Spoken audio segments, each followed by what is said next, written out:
기도하겠습니다. 하나님 아버지 감사합니다. 오늘 이렇게 화요일 또 이렇게 좋은 시간 허락하여 주셔서 함께 성경 말씀을 공부하고 또 이 말씀을 통해서 우리가 주님의 뜻을 바르게 알고 실천할 수 있도록 은혜 베풀어 주신 것을 감사합니다. 하나님 아버지, 이 시간에 우리에게 지혜를 허락하시고 성령께서 우리를 잘 보살펴 주셔서 오늘 말씀 잘 공부하고 깨달을 수 있도록 도와주시옵소서. 감사하며 우리 주님 예수님의 이름으로 기도하옵나이다. 아멘. 예, 오늘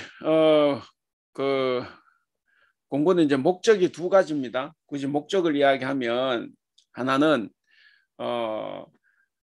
하나님은 어떤 분인가 하는 것이고, 그럼 두 번째는 그럼 하나님을 어떻게 섬겨야 하는가 하는 거예요. 오늘 이 4장, 5장, 6장인데 사실 굉장히 중요한 그 내용이고, 우리가 이제 읽으면서 이제 당연히 이제 성경 읽고 지나가고, 또 우리는 이제 사실 그렇잖아요. 구약을 잘 공부를 안 하잖아요. 구약을 공부 안 하고, 이제 구약을 공부하는 것은 신약을 공부할 때 구약에 이제 이런 말이 있었다라고 인용해서 하기 때문에 신약의 눈으로는 구약을 해석을 하는데, 실제 구약 성경에서 구약이 뭔 말을 하고 있느냐 하는 것은 우리가 잘 몰라요. 사실 이거 구약 성경에 굉장히 중요한 내용들이 많이 있는데 우리가 놓치고 지나가는데, 특별히 오늘 이 말씀이 그래요. 4장, 5장, 6장은 제목은 진정한 승자가 누구인가 그랬는데, 진정한 승자가 바로 그분이고, 우리는 그분이 어떤 분인가를 알아야 되고, 그리고 우리가 그분을 섬기려면 그럼 어떻게 섬겨야 되는가, 이게 이제 여기에 다 나옵니다. 그래서 오늘 아주 재밌는 거예요. 아주 재밌는 부분이고, 또 우리가 생각지 못했던 어떤 이야기들이 나올 수도 있어요. 그래서 우리가 한번 잘 공부해 보면 좋겠습니다. 너무 길어서 이 본문을 다 읽을 수가 없는데, 뭐 여러분 한번 읽어보셨으면 좋지만 혹시 안 읽어보셨더라도 제가 일단 쭉 요약을 하면 넘어갈 거니까, 그러면 성경책에다가 아니면 뭐 어디 필기를 이렇게 살짝 메모를 하면 이제 좋겠습니다. 자, 먼저 4장입니다. 자, 성경 본문을 읽는 대신에 제가 먼저 설명을 좀 하고 넘어가겠습니다. 자, 4장. 여러분들 가지고 있는 성경 제목이 어떻게 되어 있어요? 언약궤를 빼앗기다. 재성에 이렇게 되어 있어요. 예. 자, 되어 있는데, 자, 4장을 보시면 4장의 전체 내용은 이런 겁니다.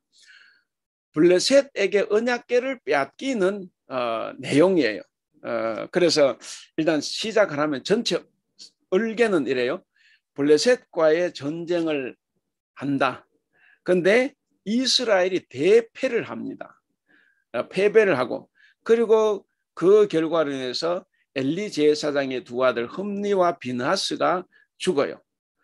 그리고 법궤를 빼앗기고 마지막에 제사장 엘리도 죽어요.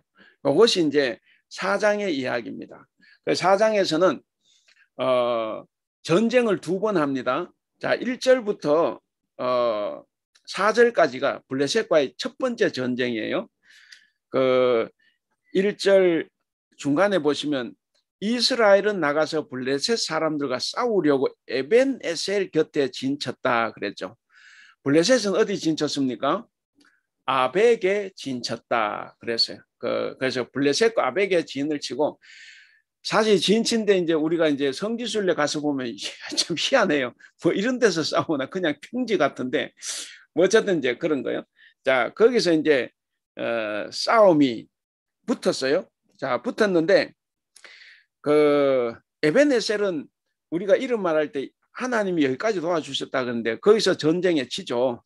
전쟁 일단 패배를 합니다. 그 2절 끝에 보면은 죽임을 당한 이스라엘의 군사가 4,000명 가량이었다 이렇게 이야기를 해서 일단 1차 전쟁에서 져요. 자, 그리고 2차 전쟁이 이제 5절에서 11절까지입니다. 자, 1차 전쟁에서 졌을 때 그 3절에 보면 이스라엘의 장로들이 왜 우리가 졌냐 이걸 가지고 서로 이야기를 합니다. 그래서 결국에 왜 졌다고 생각을 하냐면 우리가 언약궤가 없어서 졌구나. 그래서 이제 그러면 언약궤를 이제 모셔오자 이제 이렇게 되는 거죠. 그래서 이제 그 5절부터 시작되는 5절부터 11절까지 이 2차 전쟁에서는 이제 언약궤를 가지고 옵니다. 언약궤를 가지고 오는데 자, 언약궤를 가지고 오니까 여러분 그 8절에 보시면 8절 뭐 다 꺼져 있지만 우리 그래도 같이 한번 읽어보겠습니다. 8절 시작. 우리에게 화로다. 누가 우리를 이 능한 신들의 손에서 건지리요. 그들은 광야에서 여러 가지 재앙으로 애굽인을 친 신들이니라. 그러니까 이게 뭐냐면 이제 법궤가 온다 이러니까 블레셋 사람들이 이제 혼비백산하는 거죠. 왜냐 저 법궤는 뭐냐? 출애굽했을 때 광야에서 모든 적군을 다 물려쳤던 그런 아주 영험한 법궤예요. 근데 저 법궤가 왔다 이러니까 이제 우리가 졌다. 그래서 화로다 우리 하면서 절망을 합니다. 그리고 이스라엘 사람들은 어떻게 되느냐? 이스라엘 사람들은 이제 사기가 이제 충천하죠. 이 반대로 그래서 이제 우리가 이겼다 이제 이렇게 생각을 하는 거예요. 그 5절 6절에 5절 끝에 보면 이스라엘 큰 소리를 외치며 땅이 울린지라 그랬죠. 5절에 그게 뭐냐면 들어오니까 상반된 반응이죠. 이스라엘이 이제 우리가 이겼다. 왜? 법궤가 오니까. 반대로 블레셋은 우리가 졌구나 이렇게 생각한 거예요. 근데 전쟁했는데 결과가 어떻게 됩니까? 결과는 보면 그 10절에 블레셋 사람 쳤던 이스라엘이 패했습니다. 예. 결국에 이스라엘이 패했고 이스라엘의 10만 명이 죽었다. 3만 명이 죽었다. 이렇게 됩니다. 그리고 그 전쟁으로 법궤를 메고 왔던 두 제사장 홈니와 비나스도 거기서 죽어요. 그리고 이 일을 듣고 난 다음에 이 엘리도 죽습니다. 이것이 이제 4장의 이야기입니다. 그 19절부터 보면은 이제 누구죠? 엘리 가문이다 이제 사실 멸문지화를 당하는 거죠. 그 20절, 21, 22절 이렇게 보면 그 엘리 제사장의 가문이 다 파멸을 해요. 그러니까 이게 법궤를 빼앗긴 전쟁 이게 굉장히 큰 충격을 이스라엘에게 몰고 왔습니다.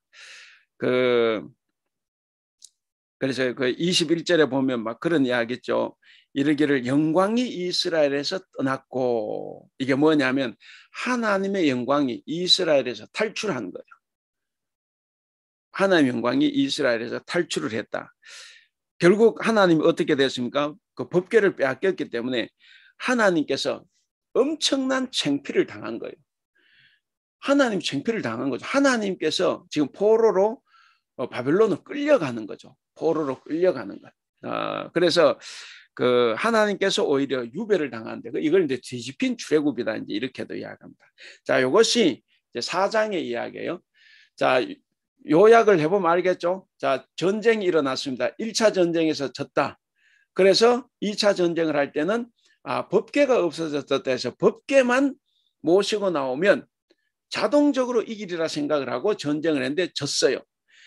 지고 법궤도 빼앗기고 흠니와 비나스도 죽고 엘리 대제사장도 죽고 엘리 가문이 다 망해버렸습니다.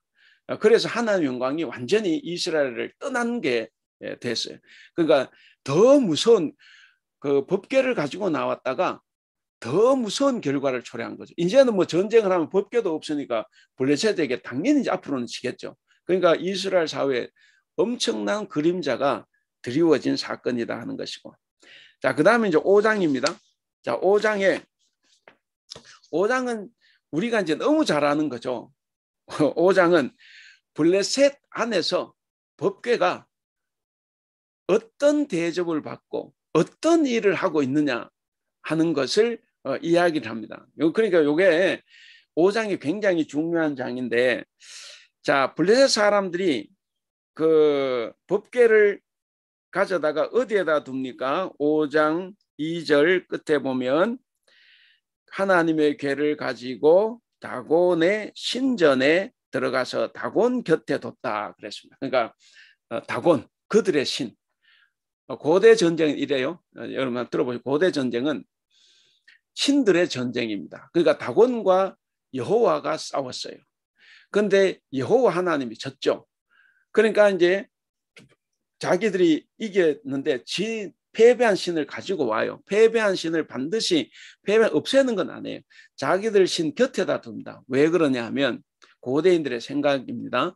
왜 그러냐면 비록 이스라엘의 신이 패하긴 했어도 그에게도 능력이 있어요. 그러니까 그 남은 능력을 다곤 신에게 복속시키는 거예요. 이게 이제 고대인들의 사고입니다. 그래서 이제 다곤 신 곁에다가 뒀어요. 그러니까 이제 다곤 밑에다가 이제 다곤 하수인이 된 거죠. 하나님이. 자, 그것이 이제 여러분 동그라미 해보세요. 이 동네가 어느 동네입니까? 5장 1절 끝에 아스돗이죠. 아스돗. 자, 블레셋은 5대 도시가 있다 그래요. 5개 도시. 그 아스돗, 가드, 아스글론, 가사, 에글론 뒤에 보면 지도에 다 나옵니다. 자, 그리고 이제 일단 지명만 표현해요. 먼저 아스돗에 가서 다곤네 신당에 있었고, 그 다음에 두 번째는 어디로 가느냐 하면 8절 끝이에요. 어디입니까? 가드죠. 가드.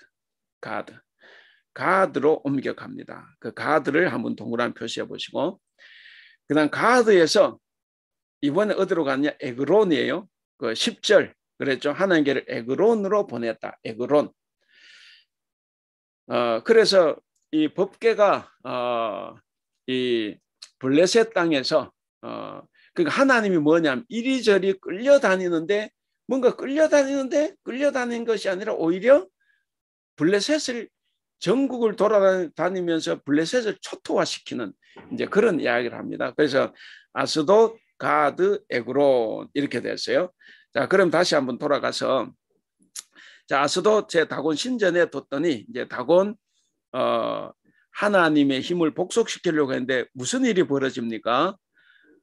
4절에 보시면 아침에 일찍 일어나 이제 신전에 들어가 보니까 다곤이 여호와 궤 앞에 엎드려져서 얼굴이 땅에 닿았어요. 뭡니까? 예, 다곤이 하나님 앞에 예, 큰절을 하고 있는 거죠. 큰절을 하고 있는 거예요. 얼굴이 땅에 닿고 그 머리와 두 손목은 끊어졌다. 손목이 끊어졌다 이거 뭡니까? 사람 힘은 이 손에 있어요. 오른손. 우리가 그러죠. 하나님의 오른손으로 잡아주시고 이렇게 해야 하잖아요. 그 오른손 힘이 있는데 그 손이 잘렸다는 거죠. 그러니까 이거 완전히 뭐 개판 다 된 거죠. 네, 그런 겁니다. 자, 어찌됐든 머리와 두 손목이 끊어졌고 몸통만 남아 있는 거예요. 몸통만 남아 있다. 뭐 창피하죠. 근데 이제 요게 두 번째고, 첫 번째가 이제 3절이죠. 그 이튿날 일찍 일어나 본데 다곤이 여호와의 궤 앞에 엎드려 그 얼굴이 땅에 닿았다 그랬고, 그 다음에 다시 세웠죠. 예, 3절에 죄송합니다. 막 섞어서 했는데 3절 그때 그들이 다곤을 일으켜 다시 그 자리에 세웠더니 그랬어요. 자, 세웠죠. 첫째 날은 처음에는 그냥 엎드려져 얼굴만 땅에 닿아 있었어요. 그러니까 하나님께 절하고 경배하고 있는 거죠. 근데 세워놓고 그 다음날 들어가 봤더니 어떻게 됐습니까? 똑같은 방법이었고 몸통만 남았고 다 잘린 거예요. 더 처참하죠. 자, 이렇게 되니까 이제 이 사람들이 겁이 난 거죠. 그 5절에 다곤의 제사장들이 그 다곤 신전에 들어가는 자는 오늘날까지 뭐 하면서 이제 어쨌든 이렇게 됐어요. 그러니까 여러분들 이렇게 보세요. 여기는 우상의 본 모습이 나와요. 우상의 본 모습이 뭡니까? 사람이 세워져야 세워질 수 있는 거죠. 그러니까 이게 이제 우상이죠. 우상은 누가 만들어요? 사람이 만들잖아. 그 누가 갖다 세워요? 사람이 세우잖아. 그 먼지가 앉으면 누가 닦아요? 사람이 닦죠. 다 사람이 하는 거예요. 그러니까 이 우상은 자기가 할 수 있는 일이 없어요. 그래서 이제 성경에서는 이제 우상을 섬기지 말라 하는 거예요. 그리고 하나님이 왜 나의 형상을 만들지 말라고 하냐면 형상을 만들어 놓으면 어떻게 됩니까? 사람들이 하나님의 형상을 만들고 갖다가 하나님을 세우고 하나님을 닦고 넘어지면 또 세우고 이게 인간이 그래서 결국엔 인간이 신을 조종하는 게 돼요. 그래서 하나님은 절대로 나의 신상을 만들지 말라 하는 거예요. 인간 손에 조종당하지 않는 신이기 때문에. 자, 어쨌든 이제 그렇게 됐습니다. 자, 그래서 이제 그 다음에 이제 6절 보면 아스돗 사람에게 그 독한 종기가 이제 임하니까 사람들이 막 죽죠. 죽으니까 이제 이 사람들이 도저히 안 되겠다. 그래서 가드로 보내자. 이렇게 해서 이제 가드로 옮겨가는 거 8절 끝에. 자, 가드로 갔는데 가드에서 또 무슨 일이 벌어집니까? 여전히 9절에 보면 여호와의 손, 아까 그놈 손은 부러졌지만 여호와의 손이 심히 큰 환란을 그 성읍에 더하니까 그 성읍에 독한 종기가 또 일어나는 거예요. 그래서 또 가드 사람들을 막 죽입니다. 그래서 이거 가드 사람 또 큰일 났다. 이거 우리가 못 가지고 있겠다. 그래서 에그론으로 보내려 그래요. 그러니까 에그론은 그 말을 듣고 이제 혼비백산하는 거죠. 왜 우리를 죽이려고 하느냐 하면서 이제 난리가 난 겁니다. 우리 못 받는다. 뭐 우리 죽일 일이냐 그거죠. 그래서 그 10절에 보시면 그 어디입니까? 그 10절에 이에 그들이 하나님께 에그론으로 보내니라 그랬습니다. 자, 10절을 한번 마이크를 한번 켜보시고 우리 최경실 집사님 마이크 한번 켜보시고 10절 한번 읽어보실래요? 이에 그들이 하나님의 궤를 에그론으로 보내니라. 하나님의 궤가 에그론에 이른즉 에그론 사람이 부르짖어 이르되 그들이 이스라엘 신의 궤를 우리에게로 가져다가 우리와 우리의 백성을 죽이려 한다 하고. 예, 너 우리 죽일 일이냐는 거예요. 왜 우리한테 보내냐? 그래서 이제 이 몇 사람 그 사신이죠. 사신들을 블레셋 모든 방백 지도자들에게 보내요. 그래서 이제 지도자 다 모아가지고 이제 말을 합니다. 이스라엘의 신의 궤를 이제는 돌려보내자. 도저히 이것 때문에 못 살겠다는 거예요. 그래서 궤를 보내어 그 있던 곳으로 돌아가게 하고 우리와 우리 백성이 죽임을 면하게 하자 하니 온 성읍이 사망의 환란을 당함이라. 거기서 하나님의 손, 예, 다시 한번 다곤의 손은 다 부러져 버렸어요. 그런데 하나님의 손은 살아 움직입니다. 하나님의 손이 엄중하심으로 죽지 아니한 사람들은 독종 종기로 치심을 당해 성읍의 부르짖음이 컸다 그랬습니다. 자, 그러니까 이제 에그론 사람들이 이제 진짜 혼박한 거죠. 이거 도저히 안 되겠다. 이제 보내자 이렇게 된 거예요. 자, 그리고 우리가 지금 5장 하고 있죠. 예, 5장. 그런 일 때문에 5장 11절은 이제 결론이에요. 그 블레셋 사람들의 결론이 뭐냐? 방금 한 대로 돌려보내자 하는 거예요. 돌려보내자. 너무 힘들었죠. 아스돗, 가드, 에그론. 그래서 결론은 11절 돌려보내자 이렇게 됐습니다. 그래서 이제 돌려보내기로 하고. 그럼 6장을 보시면 6장은 이제 돌려보내는데 이제 또 골치 아파요. 말을 좀 꺼줄래 죽어요. 그 돌려보내는데 그냥 못 돌려보내요. 왜? 자기들이 하나님을 너무 얕잡아 봤고 하나님을 사실 포로로 잡아 있었지 않습니까? 그러니까 그냥 보냈다가는 혹시 하나님께 밉보여서 다음에 또 뭔 일을 당할까 봐 그래서 어떻게 돌려보내야 되느냐 하는 것을 이제 심각하게 의논을 합니다. 법궤가 블레셋에 얼마 동안 있었다고 이야기합니까? 6장 1절에 보면 7달이죠. 7달. 그러니까 7달이나 붙들고 있었으니까 이제 블레셋 사람들이 이제 우리 그냥 속된 말 똥줄이 타는 거죠. 그랬는데 그냥 돌려보내다 큰일 나는 거죠. 그래서 이제 돌려보내려 하는데 이제 여러 가지 의논을 합니다. 뭐 의논을 많이 해요. 먼저 뭐 여러 가지 그냥 지나가는데 그 4절에 보면 블레셋 사람 방백의 수요대로 금독종 5, 금쥐 5 그랬습니다. 그러니까 블레셋 5대 도시잖아요. 그러니까 5대 도시에 각 이 도시 왕들이 있으니까 그걸 상징해서 이제 5개씩 금쥐, 금독종 이렇게 만듭니다. 그러니까 금독종 5개는 뭐냐면 독종을 치료하는 거예요. 독종을 치료하는 것이고 금쥐 5은 땅을 해롭게 하는 것에 대한 어떤 속건제, 그 어떤 종교적인 의미가 있어요. 이제 그래서 해서 이제 돌려보내자 했습니다.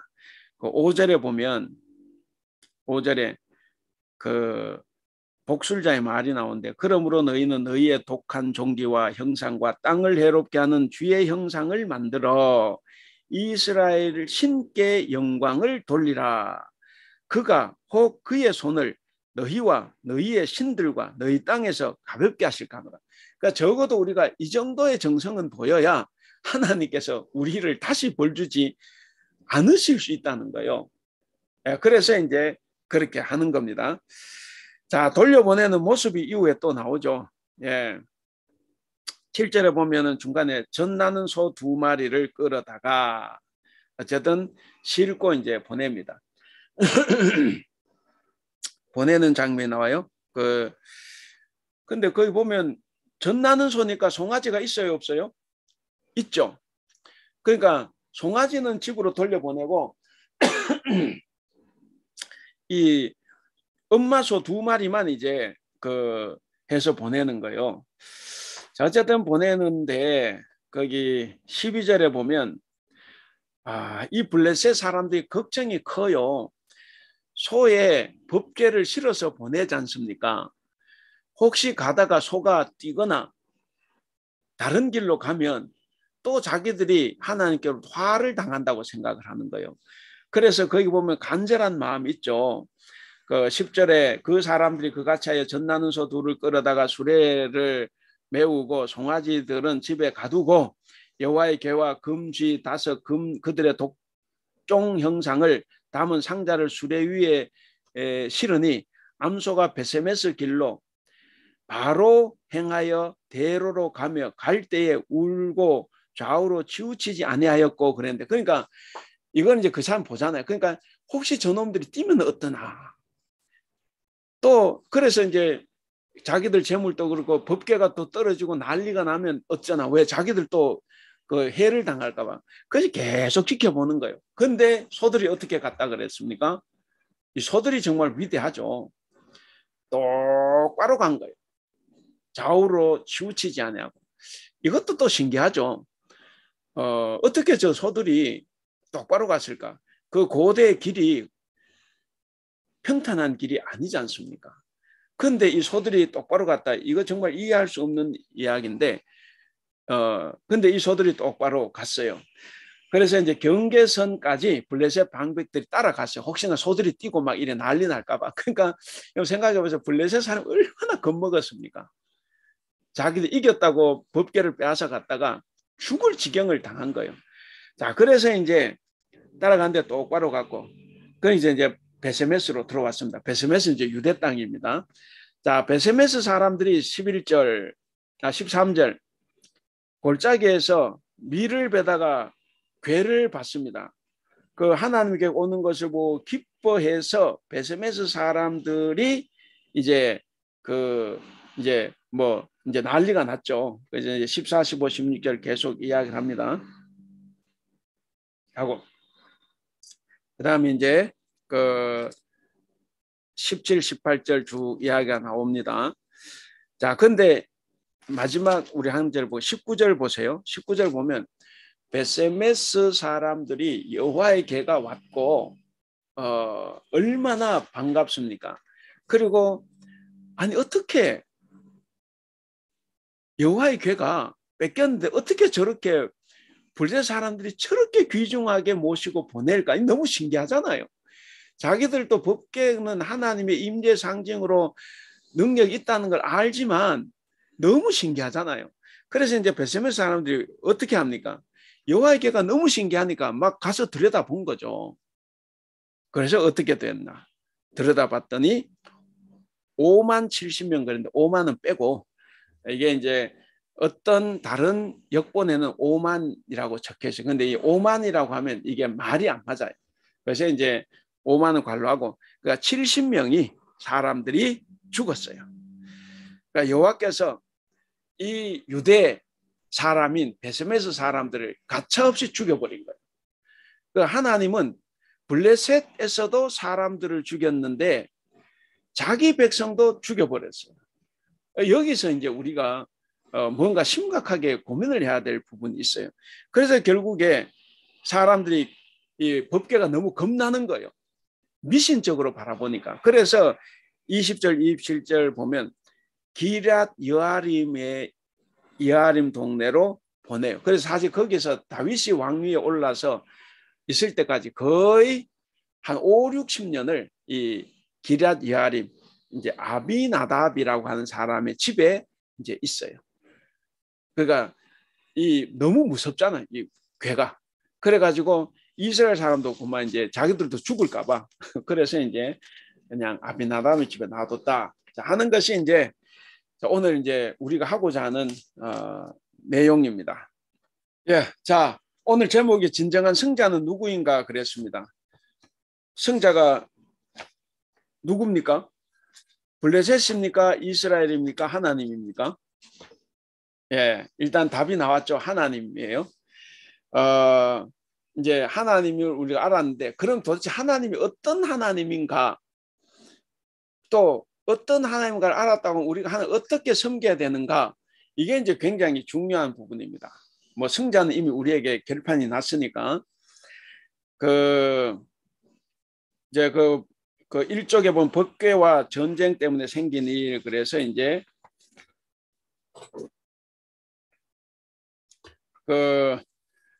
아까 블레셋과의 전쟁 1절에서 11절까지인데 뒤쪽으로 가시면 첫 번째 전투, 두 번째 전투가 나오죠.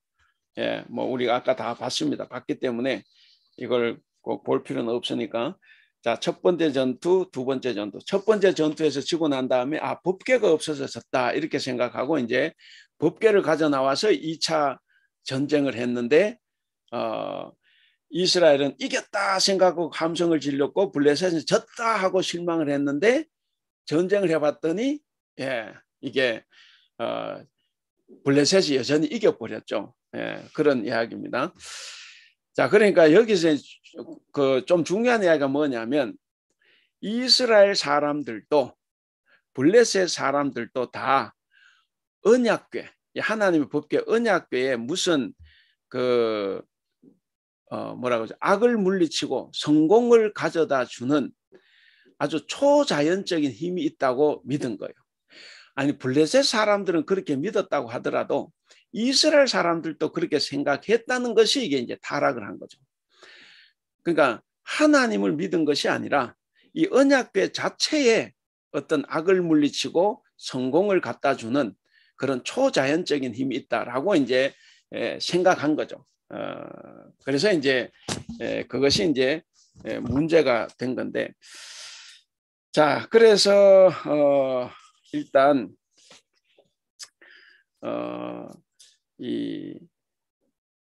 아예 시작이 됐는데, 그런데 결국 전쟁을 해보니까 어떻게 됐습니까? 이들의 생각이 다 틀린 거죠. 다 틀렸어요. 다 안 맞았어. 그러니까 우리가 이제 살아가면 이제 그런 경우가 있어요.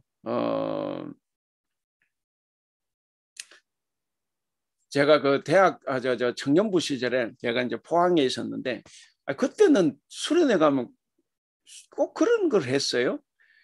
담력 훈련 한다고 밤에 밤 12시에 이제 뭐 저 산에 올라가서 막 중간중간 귀신 해서 만들어 놓고 막 이러고 욱 하고 막 사람 막 간 빼고 막 이래. 근데 그때 할 때 믿음 좋은 애들이 꼭 그래요. 자, 겁나면 주기도문을 외워라. 계속 주기도문을 외워라. 아니면 사도신경을 외워라. 아니면 어떤 마귀들과 싸울지라면 이 찬송가를 불러라. 그러면 이제 겁이 없다는 거야. 근데 그때는 그게 맞는 것 같기도 했어요. 그래서 막 겁나면 막 외워줘. 뭐예요 그게? 그게 신앙입니까? 그렇게 하고 또 내가 십자가만 걸어두면 내가 모든 걸 다 이길 수 있어. 그래서 이 십자가의 힘을 얻으려고 하는 그런 경향도 있죠. 그래서 뭘 외운다거나 뭘 십자가를 걸어둔다거나 아니면 십자가를 어떤 그런 영험한 걸로 믿는다거나 무슨 초제한적 있는 힘으로 그렇게 이제 생각하는 것들이 이제 많이 있어요. 바로 그런 신앙이 지금 이스라엘 사람들에게 있는 거예요. 그러니까 하나님을 제대로 믿는 것이 아니고 어떤 법계 자체에 뭔 힘이 있다고 생각을 하는 거죠. 그래서 법계만 나오면 이겼다라고 생각을 하는 거예요. 그러니까 여기서는 법계를 가지고 올 것이 아니라 뭘 해야 됩니까? 하나님, 우리가 잘못했습니다. 우리가 하나님께로 돌아가겠습니다. 라고 집단적으로 회개를 하고 전쟁을 했어야 되죠. 그래야 되는데 이제 하나님을 이용하려고 한 거죠. 그래서 이제 문제가 생겼는데, 자, 어쨌든 거기 보면 그 3쪽 제일 윗줄, 3쪽 제일 윗줄, 법궤를 가지고 옴으로써 이스라엘의 사기는 불타오르고 블레셋은 놀란다. 아까 말씀드렸잖아요. 둘 다 잘못 생각한 거죠. 이 두 사람 다 언약궤가 무슨 악을 물리치고 성공을 갖다 주는 어떤 초자연적 힘이 있다고 이스라엘도 그렇게 생각하고 블레셋도 그렇게 생각했다는 거예요. 그래서 이제 그 야훼 하나님과 이스라엘 응답 블레셋 사람들이 큰 공포를 일으켰습니다. 그랬어요. 자, 그리고 했는데 어쨌든 그 전쟁은 이스라엘의 패배로 끝났습니다. 오히려 3만 명이나 몰살을 당한 거죠. 고대 전쟁에 3만 명 죽었다고 하면 뭐 엄청나게 죽은 거죠. 그리고 흠니와 비나스도 죽어버렸어요. 자, 이 상황에서 이제 그 사람들은 생각하기를 하나님이 저 이방의 신 다곤보다도 더 약한가 이제 이런 생각도 이제 하게 되죠. 하게 되고 그래서 결국에 이제 이스라엘이 패배를 하고 하나님이 이제 잡혀갑니다. 이게 아까도 제가 말씀드렸잖아요. 그 19절, 20절, 21절 이게 굉장히 중요한 게 하나님이 포로로 끌려가는 거예요. 누구 때문에? 하나님 믿는 백성들 때문에. 포로로 끌려가서 유배를 지금 당하고 있습니다. 그러니까 하나님이 엄청나게 큰 창피를 당한 거예요. 크게 창피를 당하고 그래서 이것을 가지고 그 밑에 적어놔도 뒤집힌 출애굽이라고 해요. 뒤집힌 출애굽. 그래서 그 줄쳐놓은 부분 그런데 야훼에게서 영광은 떠나고 창피를 당하여 유배당하게 되었다. 야훼는 해방자가 아니라 패배당하시고 창피를 당하신다. 이것은 뒤집힌 출애굽이다. 그랬어요. 그래서 이제 이렇게 뒤집힌 출애굽이 일어나시니까 이스라엘의 압박이 더 심해졌어요. 한번 전쟁에 덕볼까 싶어서 하나님 이용했다가 하나님도 포로로 잡혀가고 자기들은 더 큰 고난에 직면을 했습니다. 그래서 자기들에게 뭔가 좋은 결과를 줄 거다라고 생각했던 이 거룩한 전쟁, 성전을 다 망쳐버린 거예요. 그래서 그 줄쳐놓은 부분이죠. 뭐 이 사건의 본질적인 문제는 그랬는데 우리 한번 읽어볼까요? 우리 박보미 권사님 그 마이크 켜시고 이 사건의 본질적인 문제는?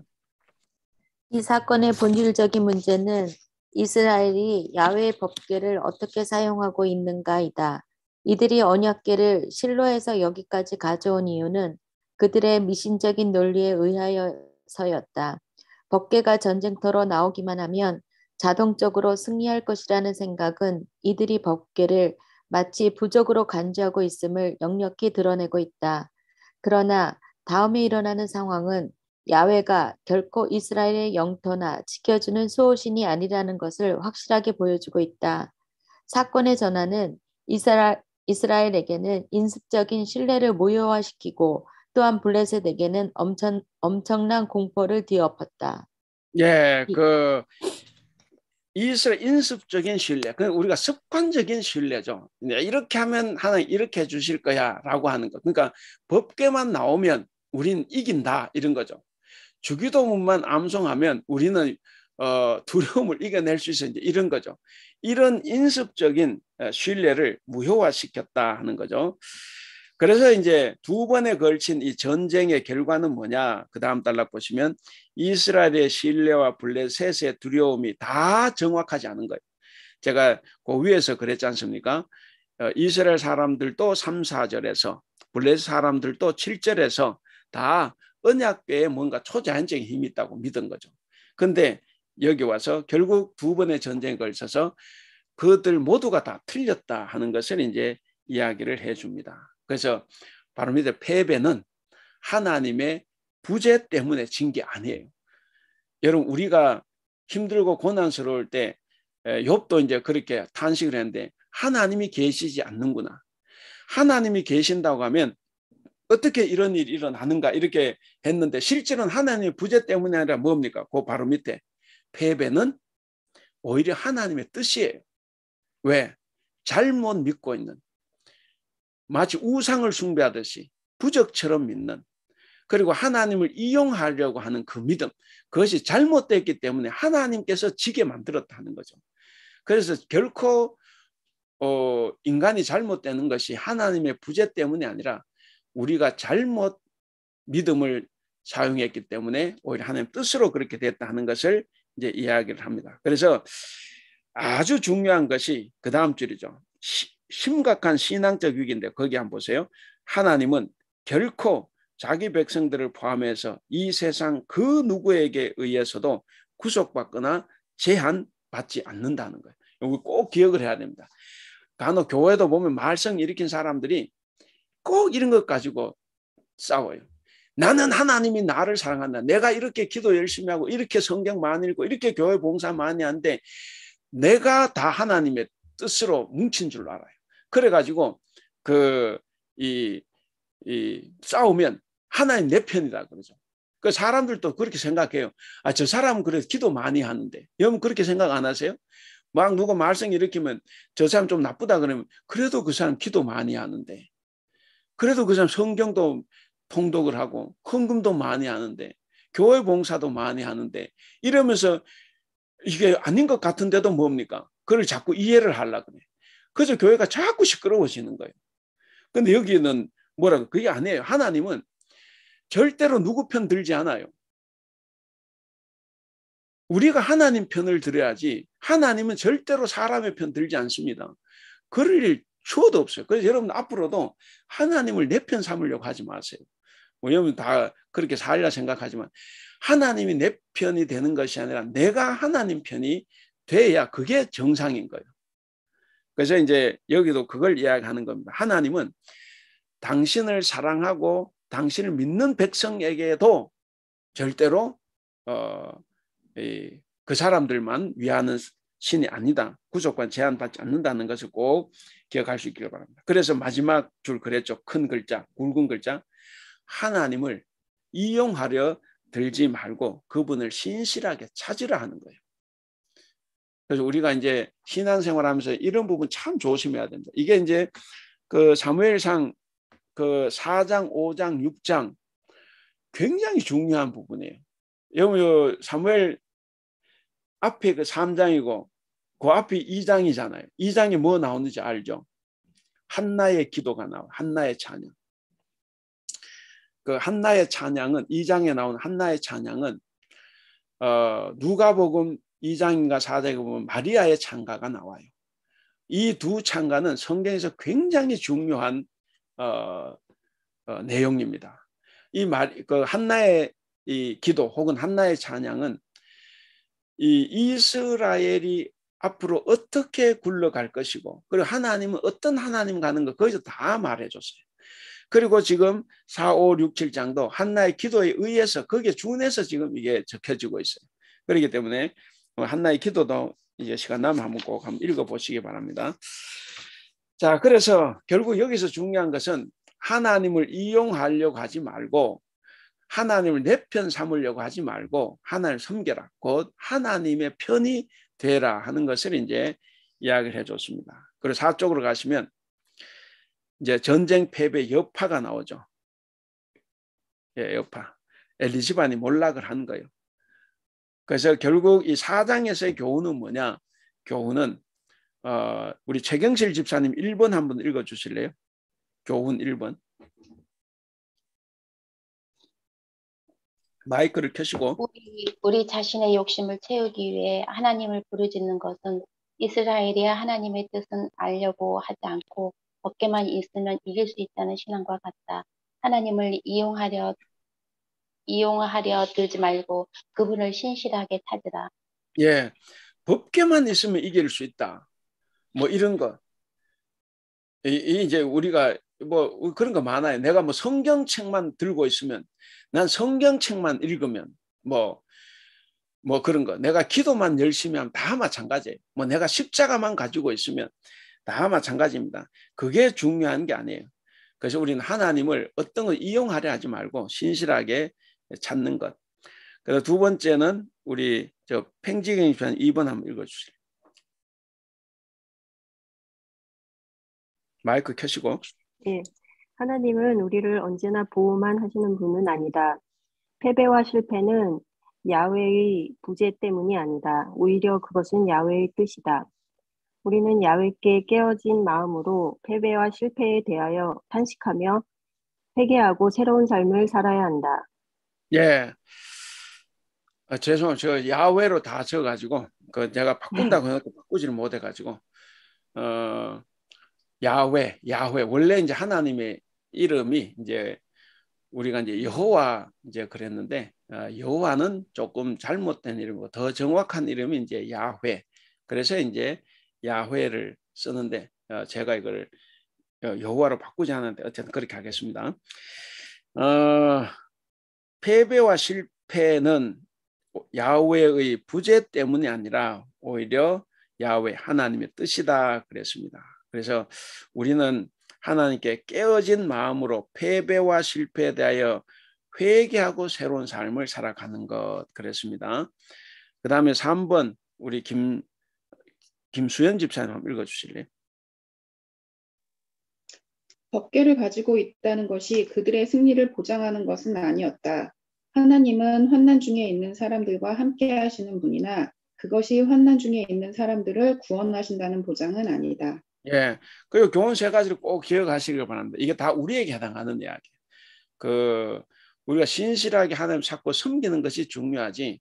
우리가 하나님을 이용하려 들 때는 내가 아무리 하나님 사람이라고 해도 우리는 패배할 수밖에 없다 하는 것을 이제 여기서 보여줍니다. 자, 블레셋에서 이제 생긴 일 아까 이제 다 봤습니다. 줄쳐놓은 부분만 살짝 한번 보시면 먼저 첫째 단락은 한번 읽어봐야 되겠네요. 우리 반주미 권사님 그 첫 단락 4장은 극적으로 한번 읽어주실래요? 4장은 극적으로 확대되는 법궤 이야기의 첫 부분이라면 5장은 법궤 중간 부분에 불과하지만 전체 이야기의 핵심에 있는 결정적인 전환을 내포하고 있다. 시작 부분에서 하나님과 법궤는 포로가 된 연약한 것이다. 블레셋과 그들의 신 다곤은 강하고 지배적이다. 그러나 이 장의 마지막에 이르러 하나님의 손, 권능이 승리하고 블레셋은 무력하게 울부짖을 수밖에 없는 상황으로 전락한다. 예, 완전 이제 역전이 되는 거죠. 완전히 역전. 그래서 역전의 하나님. 사무엘상 2장의 한나의 기도가 바로 역전의 하나님을 이제 노래한 건데 여기서 이제 역전을 이야기합니다. 자, 5장은 창피당한 자가 높임을 받고 높임 받던 자가 창피당한다. 이게 한나의 기도 내용입니다. 사무엘상 2장에. 그 다음에 밑에 또 줄쳐놓은 부분 5장은 우리가 상상할 수 없는 방법으로 활동하시는 이스라엘의 하나님에 대한 소개로서 하나님은 포로가 되지만 결코 무능하게 주저앉지 않으시고 오히려 거기 하나님의 주권적인 능력에 따라 활동하신다. 그래서 이 법궤 이야기는 첫째 하나님의 주권을 이야기하는 거예요. 하나님의 주권. 이제 뒤에 또 나오지만 하나님의 주권. 그래 하나님의 주권이라고 할 때 하나님은 자유로운 분이에요. 그래서 하나님의 자유. 그래서 내가 하나님의 자유를 제한할 수 없어요. 내가 하나님의 주권을 제한할 수 없습니다. 하나님은 다 자유로우신 그 주권을 가지고 계신다 하는 것. 그래서 어느 누구도 하나님을 이용하려 들다가는 패가 망신한다는 것을 이제 여기서 이제 말해주고 있습니다. 자, 그래서 그 하나님은 바로 주권적인 능력에 따라 활동하시는 분이다 하는 것을 꼭 기억을 하시면 좋겠습니다. 그 다음에 이제 6쪽으로 가면 5쪽으로 가면 다곤의 신전에 들어진 법궤, 다곤의 신전에 생긴 일 다 있습니다. 아까 우리가 다 읽어 보셨으니까 그 2번 다곤의 신전에 생긴 일 거기 보면 줄쳐놓은 부분 다시 한번 보면 다곤이 처음엔 하나님께 경배하듯 엎드려져 있었죠. 그리고 다곤은 인간의 도움을 받아야만 일어날 수 있는 그런 무능한 신이에요. 예. 자, 그리고 두 번째 단락. 다음 날에 더욱 심화가 되죠. 다음 날에는 들어가 봤더니 또다시 엎드려져 있을 뿐만 아니라 이번에는 아예 목과 두 손목이 부러져 있었어요. 그 이틀 전만 해도 뭡니까? 아주 절대적인 승리자였죠. 그래서 여호와의 법궤 하나님을 이제 복속시켜 가지고 당당하게 이제 자기 나라로 돌아왔지 않습니까? 근데 어떻게 됐어요? 이제는 오히려 하나님을 경배하는 자가 되고 말았던 거죠.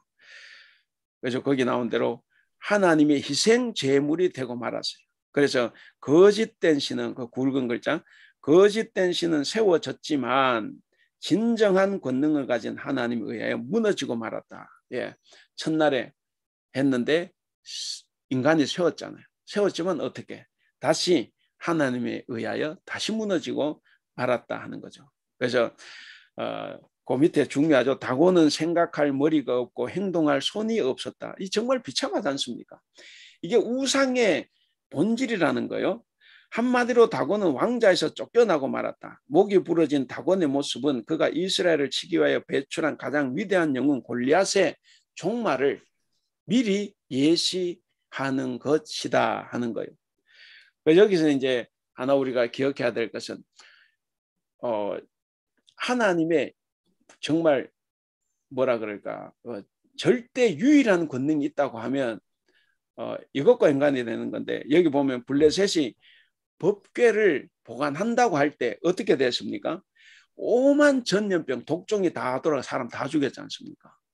그런데 여러분 사무엘 하 5장 21절에 보면 사무엘 하 5장 21절 거기에 보면 이후에 다윗의 군대와 함께 이 나라를 칠 때가 있었어요. 이 나라를 칠 때 이들의 신을 다 없애버렸어요. 그런데 그때 다윗은 아무런 벌을 받지 않았어요. 그게 뭡니까? 바로 이게 하나님의 권능이에요. 이게 하나님 아까도 말했죠. 하나님의 유일무이한 권능이 바로 이거라는 거예요. 하나님을 그 보관하려고 하고 하나님의 힘을 이용하려고 했던 블레셋은 뭐 줄초상이 났는데, 근데 이후에 다윗이 이 다곤을 청소할 때는 아무런 벌을 받지 않았다. 바로 이것이 우상의 실태고, 그리고 하나님의 유일무이한 권능이라는 것을 우리가 이제 알 수가 있습니다. 그래서 이제 그 5장 6절에서 12절 중요한 걸 이야기하죠. 첫째, 자유로우신 하나님. 그냥 제목만 생각하시면 돼. 자유로우신 하나님입니다. 여러분 절대로 우리가 인간이 하나님의 자유를 침해하려고 하면 안 됩니다. 내가 하나님을 잘 이스라엘 하나님 잘 믿으니까 하나님 이용해서 내가 성공하겠다, 전혀 이기겠다, 절대로 허용하지 않아요.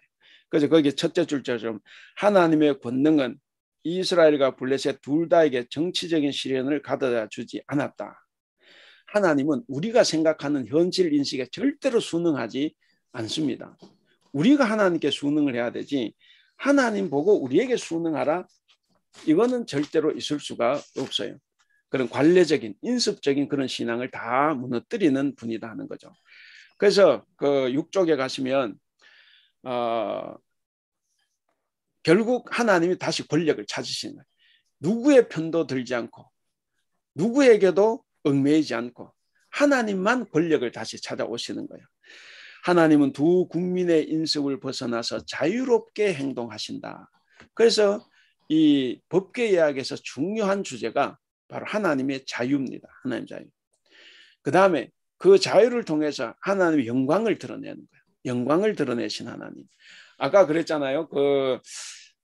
이가봇 그 엘리의 며느리가 죽을 때 애 이가봇을 낳았는데 이가봇 이름이 영광이 떠났다 이거잖아요.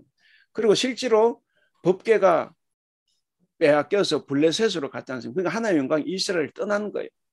떠났는데 그래서 그때만 해도 하나님이 적구나, 하나님이 별 힘이 없구나 이렇게 생각했는데 다시 스스로 돌아올 때는 어떻게 이스라엘 백성들의 도움이었습니까? 전혀 아니죠. 전혀 아니고 하나님 혼자서 에글론, 가드, 에그론 다시 말하면 블레셋 전역을 돌면서 하나님 혼자서 다 초토화시켜 버린 거예요.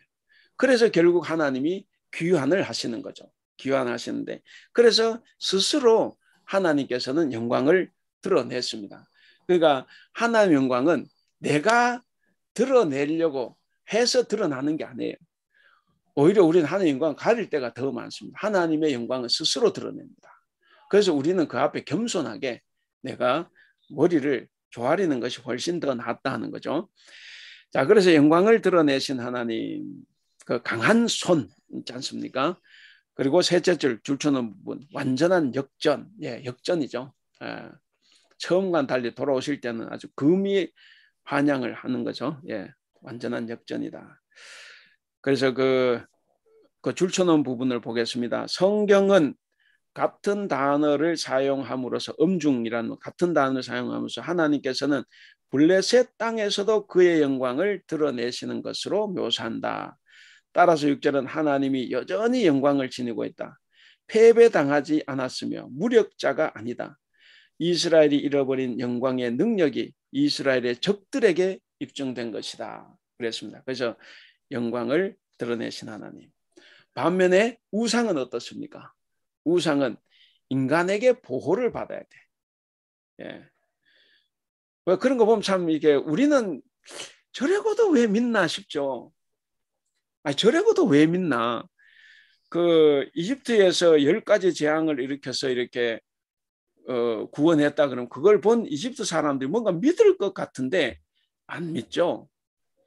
하나님의 영광이 드러났지만 믿는 게 쉽지 않죠. 그리고 블레셋도 마찬가지. 아니 이 정도 됐으면 차라리 하나님 믿지. 그런데 하나님 안 믿어요. 더 열심히 자기 신 믿습니다. 이 대만에 뭐 이렇게 뭐 도교든 뭐든 이렇게 하는 사람들 뭐 하나님이 더 우월하다 그래가 저 사람들이 믿겠습니까? 쉽지 않아요. 뭐 우리 식구들 가운데도 혹시 안 믿는 사람이 있다 이제 그렇게 하면 이게 뭔가 저럴 정도 되면 뭐 나올 것 같은데 그게 옛날 성경에서부터 그게 쉽지가 않아요. 그 인간의 완악함입니다. 그래도 내 것을 못 버리는 거예요. 오히려 그럴수록 내가 믿었던 것을 더 열심히 섬기려고 합니다. 그 우상 숭배자들이 그렇다는 거예요. 보면 아무것도 아닌데도 그 정도 됐으면 그냥 하나님 믿을 것 같은데 전혀 그러지 않죠. 오히려 더 전에 그 89년도인가 92년도인가 담이 선교에 있었죠. 그 이제 뭐 9월 28일인가 이제 휴가 된다. 그날 금요일이었는데 휴가 됐어요? 안 됐잖아요. 그때 저는 이제 포항에 있을 때 우리 청년부가 포항 그 예배가 금요일 저녁이었어요. 그 예배 마치고 그 포항에도 이제 그 담임선교들이 모여서 이제 그냥 이제 12시 이제 그 이제 휴가 된다는 그 시간에 우리 갔어요. 그 청년부 예배 마치고 저희들 어떻게 하나. 아이고 갔는데 저는 우리만 갈 줄 알았어요. 근데 그 4차선 거리를 얼마나 많은 사람들이 메우고 있는지 몰라요. 쟤들 어떻게 하나 싶어가지고. 근데 이제 자정이 되잖아. 12시가 밤 12시 되는데 아무런 뭐 그 저게 없어. 그래도 누가 하나 이렇게 그 이제 그 커튼을 살짝 열더라고. 이제 밖에 사람을 이제 보고 싶었겠죠. 자기들도. 결국 휴가 안 됐어요.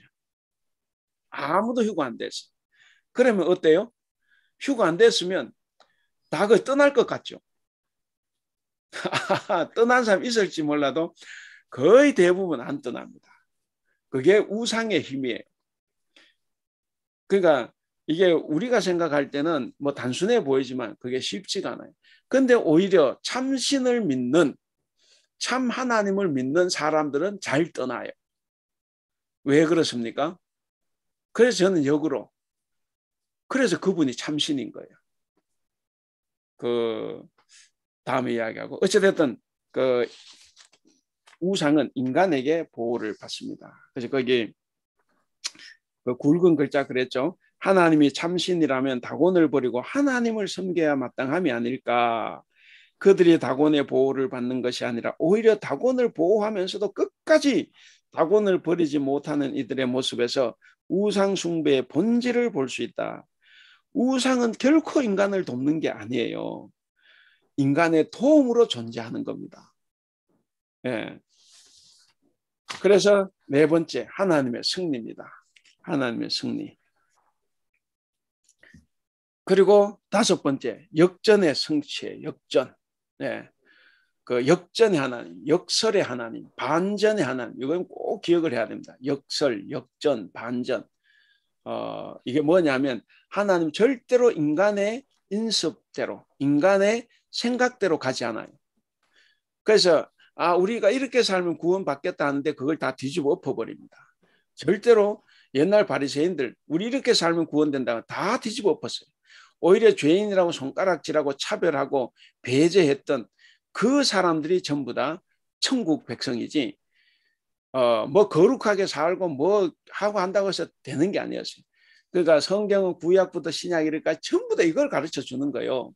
우리의 생각대로 가지 않는다. 우리의 생각대로.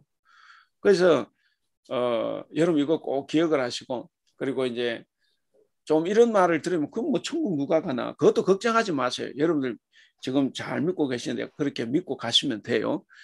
가시면서 이렇게 배우는 것이 있으면 그걸 우리가 조금 더 생각을 하고 그렇게 살려고 노력을 하고, 뭐 확실한 거는 한국에 가면 잘 안 가르쳐요. 이런 거는 절대로 가르치지 않습니다. 그냥 신약만 가르쳐요. 그 구약도 똑같은 하나님의 말씀이라고 하면서도 구약 안 가르쳐요. 그냥 신약 가르칠 때 구약 인용할 뿐이지. 그래서 우리가 자꾸 성경을 오해하고 하나님을 오해하는 거예요. 그래서 이게 그 역전의 성취, 아까 우리 그 반주미 권사님 읽으셨나요? 우리 김경희 권사님 계시면 역전의 성취 그 첫째 달 한번 읽어주실래요?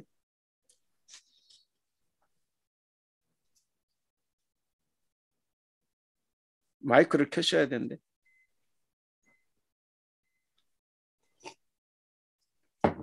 그럼 우리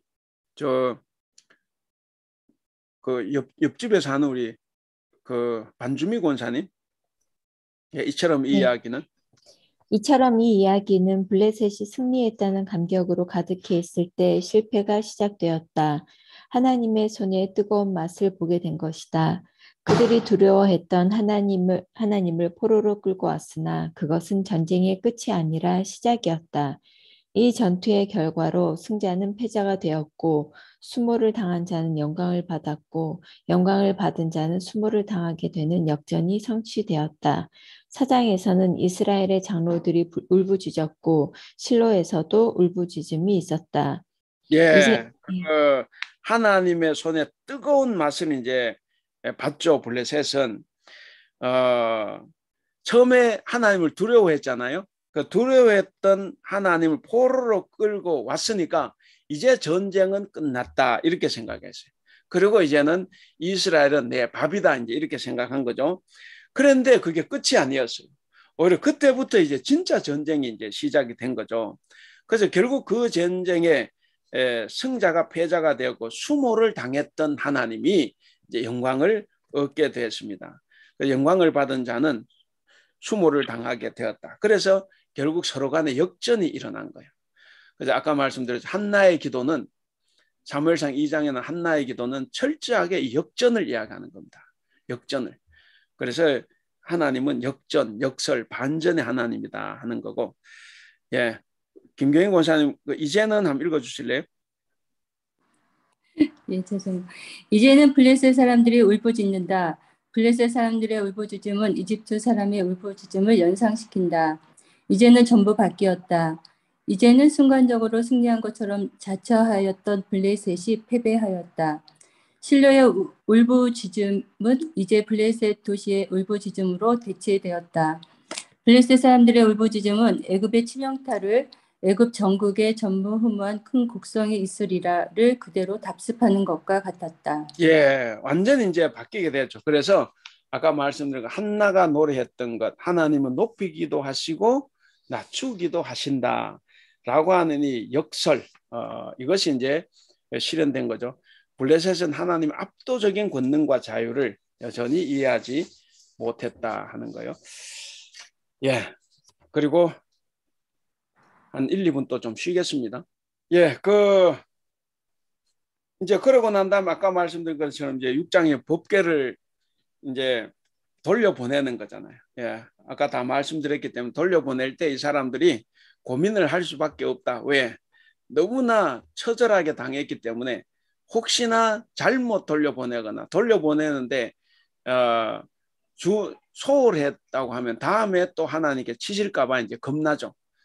그래서 이제 만반의 준비를 다 해서 보냈다 하는 이야기를 하고 있습니다. 그래서 결국에는 하나님께서 홀로 영광을 거두시고 이제 하나님이 계셨던 곳으로 이제 돌아오시는 겁니다. 그래서 9쪽에 보시면 그래서 법궤가 이제 베세메스로 이제 왔는데 거기서 이제 그 돌발적인 사건이 터졌다 하는 거죠.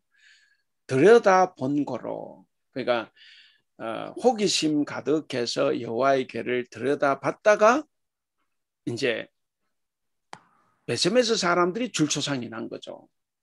야, 여러분 이거 어떻게 생각하세요? 왜 이런 일이 벌어졌다고 생각을 하십니까? 혹시 이게 평소에 궁금했거나 이제 그런 게 있으면 말씀을 해주시면 좋고, 예. 그럼 제가 다 공개를 하죠. 자, 이 법궤는 법궤는 하나님 임재의 상징이기 때문에 이것을 운반할 때는 어떤 방법이 있어요. 법궤는 운반할 때 수레에 실어서는 안 됩니다. 그래서 법궤는 양쪽 모서리에 다 고리가 있어서 장대를 달아요. 그래서 항상 어깨에 매야 됩니다. 어깨에 매야 돼요. 어깨에 매야 되고. 근데 이제 블레셋 사람들은 그걸 모르니까 이제 수레에 싣고 왔지만 이스라엘 사람들이 그렇댔다가는 그 자체가 이제 죽는 일이에요. 자, 그렇고 또 하나 이 출애굽기나 민수기를 보면 이 법궤는 너무나 거룩한 것이기 때문에 절대로 사람들이 가까이 오면 안 돼요. 그래서 제사장들이 백성들이 가까이 와서 죽임을 당할까 하기 때문에 철저하게 법궤를 보호를 하고 있어야 돼요. 법궤 가까이 와서 법궤를 받다가는 다 죽습니다. 그게 이스라엘 사람들은 그게 교육이 돼 있어야 돼요. 이제 궁금하시면 이제 제가 성경 구절은 다시 제가 찾아서 띄워놓겠습니다. 그래서 법궤 근처에는 얼씬도 하면 안 돼요. 근데 이 사람들이 어떻게 했습니까? 법궤 가까이 가서 신기해서 들여다봤잖아요. 이거는 율법에 나오는 그 자리에서 죽는 거예요. 그래서 아무리 하나님이 좋고 하다고 해서 내가 하나님께서 말씀하신 규정을 어겨가면서도 그것을 생명을 이어가는 건 아니에요. 그래서 꼭 기억을 해야 됩니다. 그래서 여러분 가만히 생각해 보세요. 여기서 하나 이제 포인트. 거룩하면 거룩할수록 우리의 생명이 위험에 빠져요. 거룩한 것일수록 내가 가까이 다가가면 안 돼요.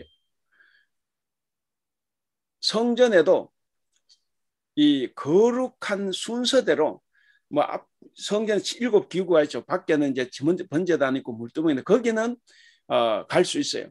그런데 일단 그 성전 성전 안으로 성소가 있고 지성소가 있는데 그 지성소 안에는 제사장만 들어갈 수 있고 더 중요한 법궤가 있는 그 지성소가 있죠. 그 안에 지성소 법궤가 있는데 거기는 대제사장 1년에 한 번 들어갈 수가 있어요. 그러니까 대제사장 함부로 들어갈 수 없고 왜? 너무나 거룩한 곳이기 때문에. 그래서 이 성경을 보면 거룩한 것일수록 우리가 위험합니다. 그래서 거룩할수록 내가 멀리 해야 돼. 섬기고 사랑은 하지만 멀리 해야 됩니다. 그런데 오늘날 우리가 거룩하다고 하면서 내가 너무 가볍게 대하는 게 있어요. 이건 우리가 이제 교훈을 우리가 받아야 돼요. 하나님은 거룩한데 내가 하나님 마음대로 한다? 이건 있을 수가 없어요. 거룩하신 분이기 때문에 우리가 절대로 함부로 대할 수 없어요.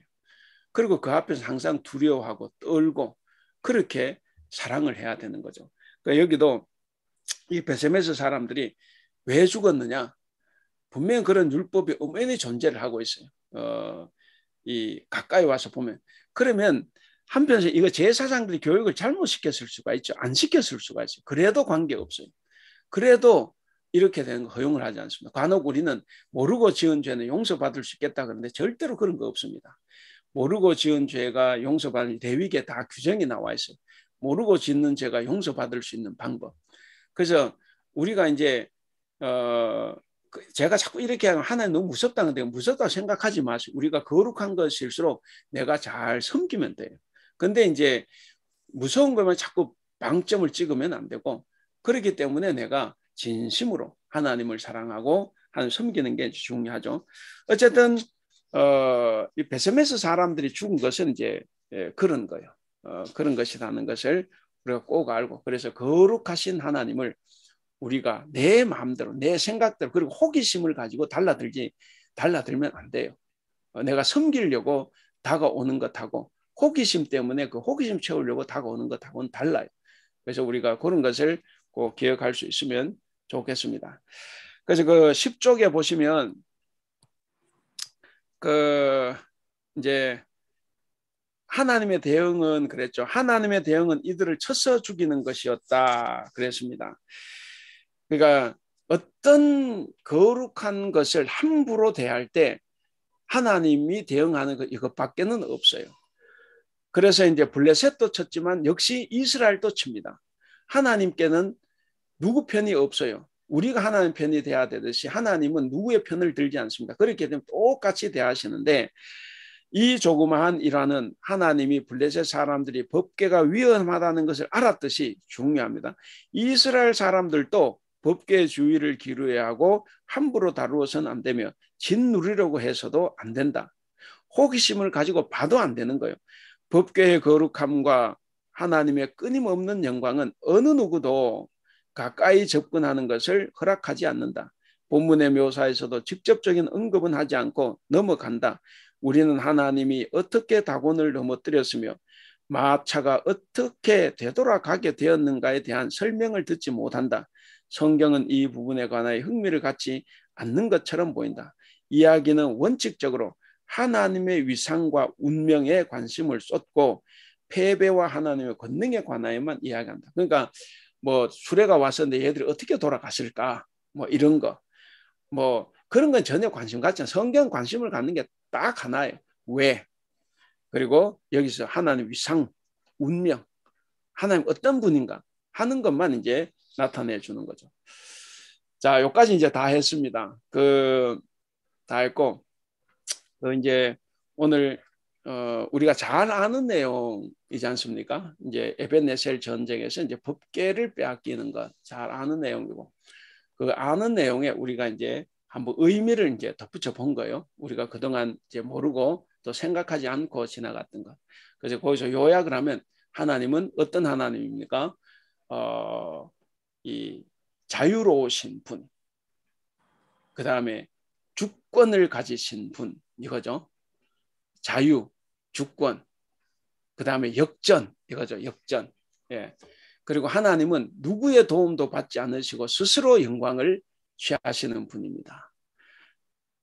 물론 우리의 도움을 받을 수는 있어요. 그 도움이라는 것도 하나님께서 부족해서 도움을 받는 게 아니라 우리가 감사해서 이제 우리가 스스로 하는 거죠. 그런 것을 통해서 하나님께서 영광을 드러내죠. 그러니까 우리가 그것도 대단히 중요합니다. 어쨌든 하나님은 스스로 영광을 드러내시는 분이다 하는 것을 우리가 꼭 기억을 해야 됩니다. 자, 그렇다고 하면 하나님을 우리가 어떻게 섬겨야 됩니까? 우리는 두려운 마음으로 섬겨야 됩니다. 거룩할수록 우리는 더 두려운 마음으로 그리고 호기심으로가 아니라 섬기는 그런 마음을 가지고 있어야 된다 하는 것을 이제 여기서 이야기를 합니다. 그래서 오늘 문제 해결과 교훈 그랬는데 문제 해결은 다 처음에 이미 끝났어요. 누가 승자입니까?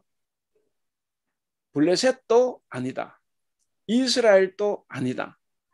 블레셋은 이겼지만 패했고 또 이스라엘은 패했지만 이겼어요. 왜? 법궤가 돌아왔으니까. 이겼는데 이겼다고 하는 순간 베세메스에서 또 졌죠. 그래서 이 법궤가 너무 무섭다 그래가지고 기럇 여아림에다가 70년을 방치를 하는 거예요. 하나님 아예 방치를 해버린 거예요. 그러니까 다윗이 이제 왕이 돼서 이제 예루살렘 그때 모시고 오죠. 다윗 모시고 올 때도 생각나죠. 처음에 모시려고 했다가 뭐 어떻게 그때 재앙이 일어났죠. 1차 실패했잖아요. 왜 실패했습니까? 아주 거창하게 준비했죠. 다윗이 보면 엄청나게 준비했어요.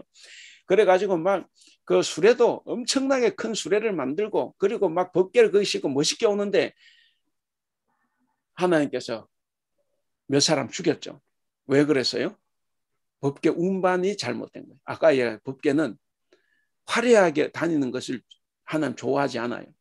그냥 제사장 4명이 어깨에 메고 가야 돼.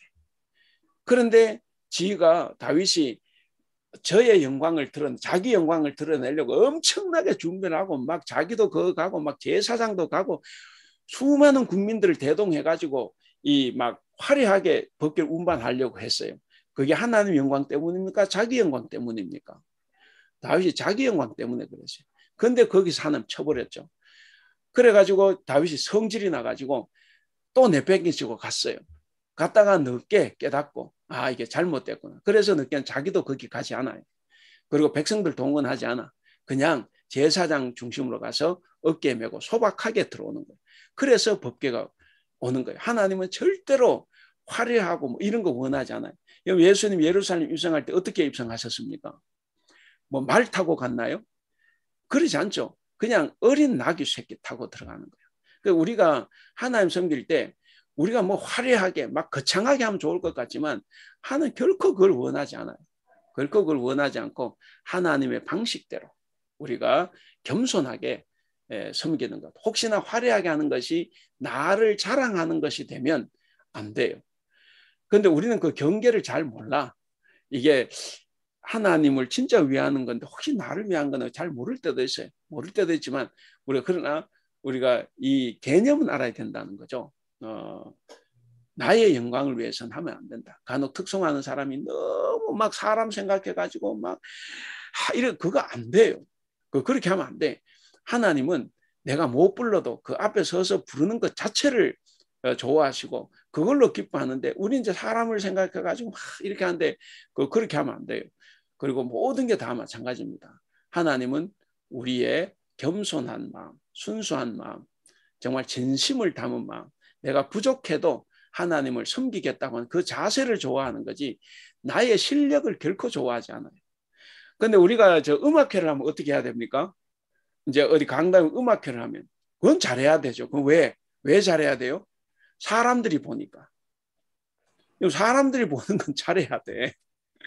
근데 하나님이 보시는 건 어때요? 잘 못해도 괜찮아. 하나님은 그걸 따지는 분이 아니니까.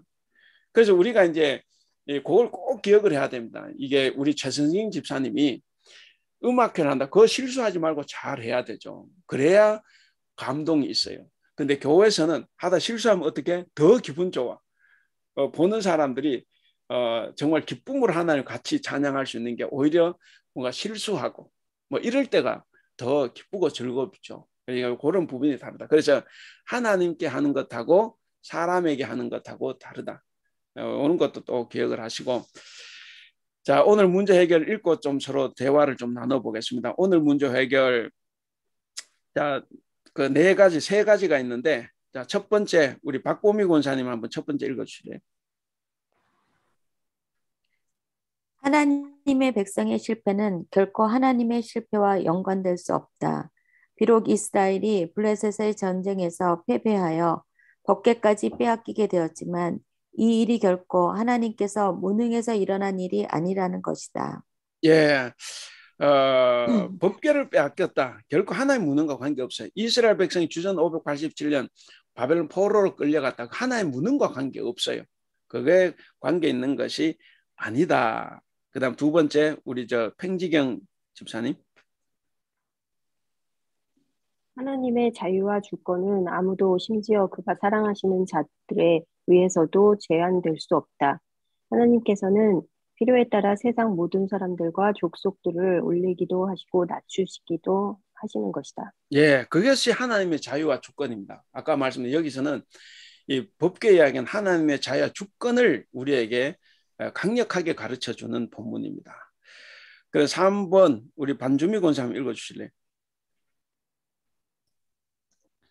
하나님은 우리의 예배와 경외의 대상이지 결코 이용할 만한 도구가 아니다.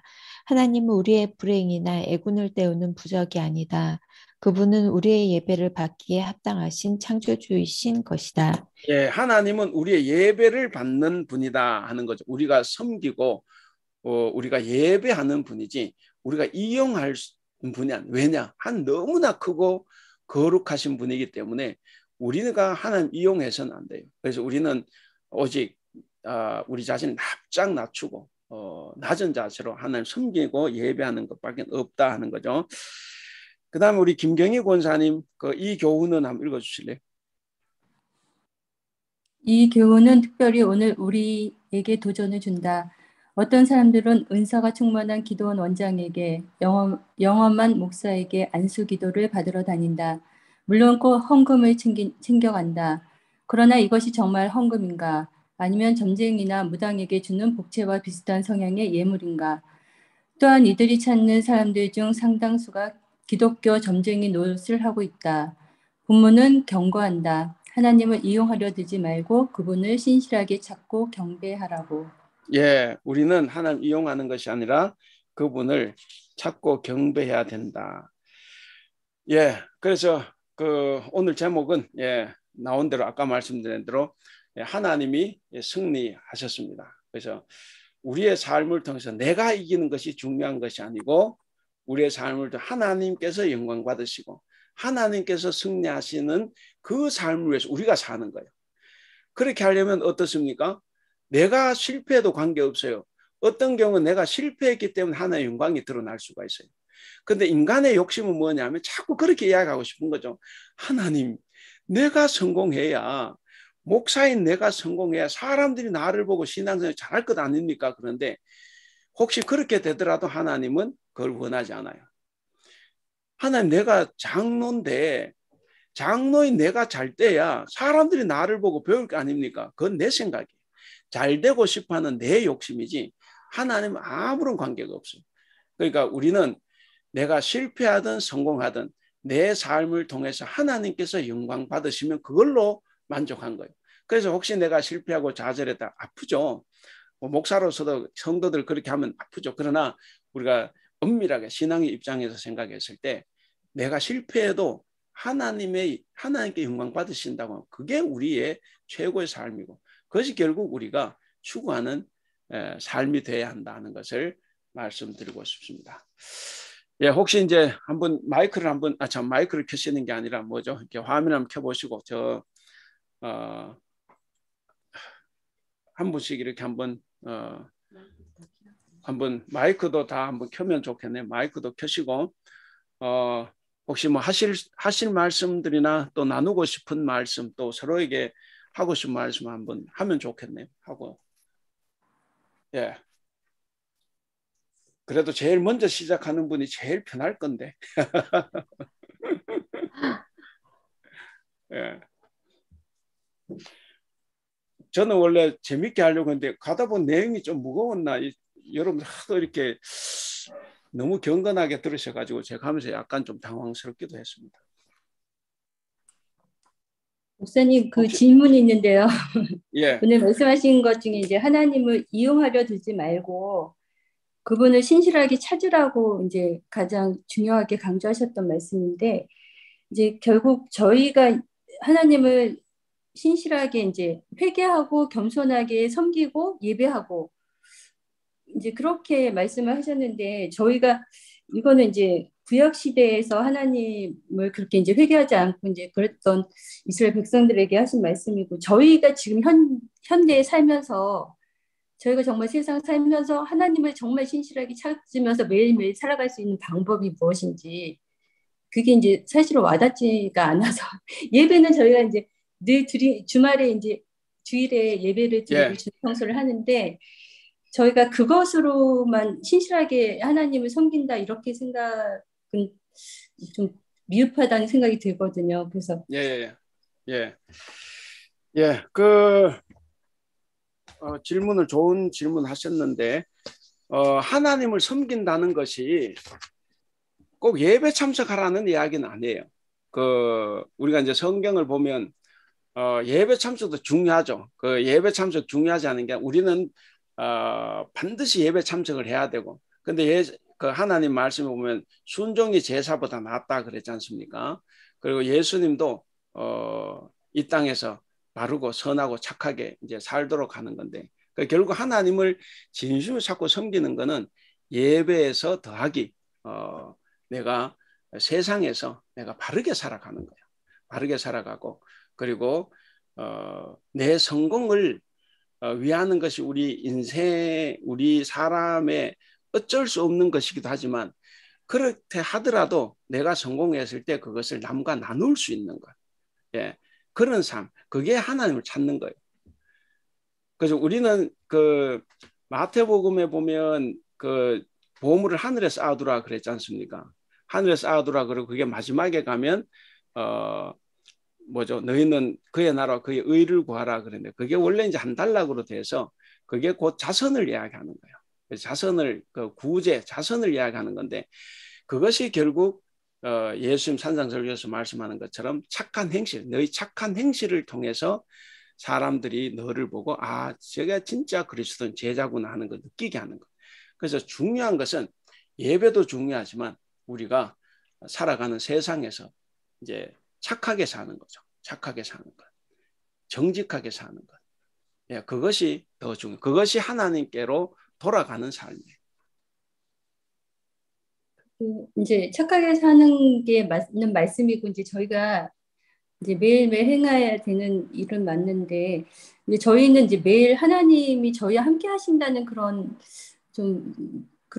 느낌이, 예, 그런 하나님과의 만남과 교제나 이런 것들이 좀 필요하다고 생각이 들거든요. 그래서 그런 하나님과의 교제 가운데 저희가 세상에 나가서 하나님과의 교제에서 나눴던 그런 사랑을 전파하고, 또 저희가 이제 하나님의 말씀하신 대로 착하게 살라고 그러고 이웃을 사랑하라고 하신 말씀대로 이제 살아가는 거 아닌가. 근데 이제 그냥 착하게 우리가 하나님의 말씀대로 착하게 산다고 할 때는 저희가 하나님 그 삶 속에서 하나님과 정말 이렇게 긴밀하게 하나님의 자녀라는 예, 만남이 저희가 느껴질 수 있을까, 이제 그런 생각이 들거든요. 예, 그게 이제 우리가 이제 생각만 살짝 바꾸면 다 가능해요.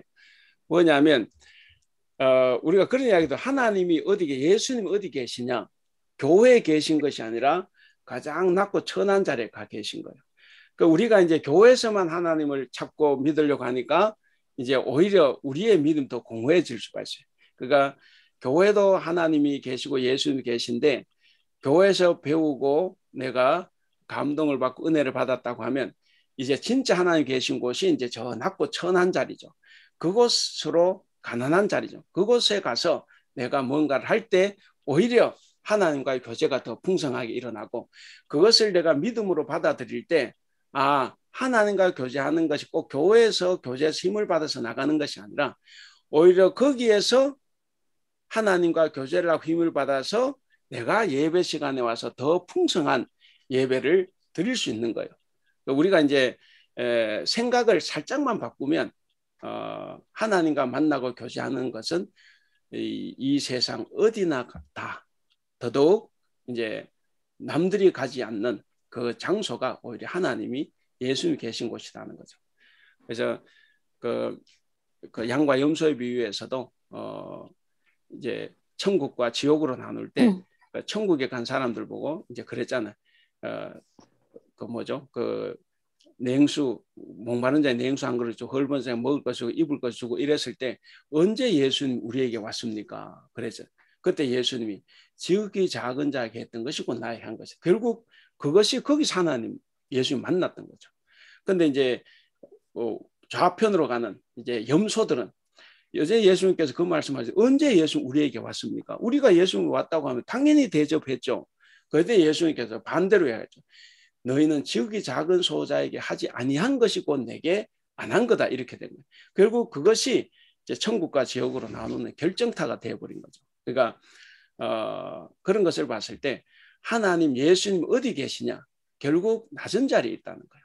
그래서 우리가 하나님을 예수 만나서 교제하는 것이 꼭 교회다 혹은 성경 읽을 때다 이것만 벗어나서 그곳에도 하나님이 계시고 그곳에서 내가 할 때 하나님과 만나고 교제하는 거다 이렇게 생각하면 오히려 더 행복하죠. 그러면 예배 올 때도 훨씬 더 가벼운 발걸음이고 아마 그럴 거예요.